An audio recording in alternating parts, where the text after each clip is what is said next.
మనోడు గుడ్లు బయటకు వచ్చాయి సడన్ గా తాతయ్యని చూసేసరికి అమ్మకి డాడీకి ఎవరికి తెలీదు ఇండియా వస్తున్నట్టు ఇలాగెళ్ళి సర్ప్రైజ్ చేద్దాం అనుకుంటున్నాం. బుడ్డోడు మాత్రం పెద్ద ప్లాన్ వేసాడు, చూడాలి మరి.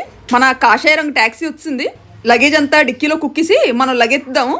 అదిగో అదే ఎయిర్పోర్ట్, దాని పేరు డాన్ మువాంగ్. బ్యాంకాక్ నుండి డైరెక్ట్ విశాఖపట్నం ఫ్లైట్ బుక్ చేసుకున్నాం. షాపింగ్ ఊసుగానే ఎత్తే మా ఆయన 4 తెగ్గొట్టేస్తానంటున్నారు.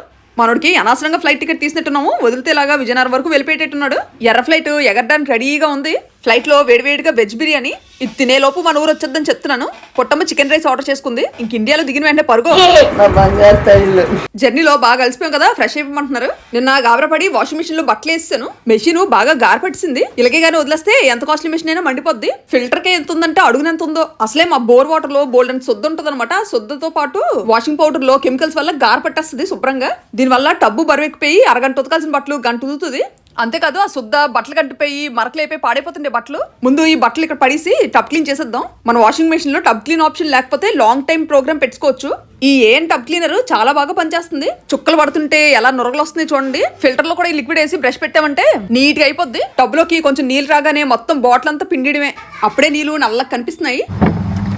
ఎవ్రీ మంత్ ఇలా టబ్ క్లీన్ చేసుకుంటే 90% ప్రాబ్లమ్స్ క్లియర్ అయిపోతాయి. దెబ్బకు శుద్ధం తెగిరిపోయింది. ఈ ఏఎన్ టబ్ క్లీనర్ బయట కొనుక్కుందాం అంటే ఎగపడతాడు దొరకదు. అమెజాన్, మీషో యాప్ లో ఉంది. ఈ వాట్సాప్ నంబర్ ద్వారా కూడా ఆర్డర్ చేసుకోవచ్చు. లింక్స్ బయో అండ్ డిస్క్రిప్షన్ లో ఇస్తాను, చెక్ చేయండి.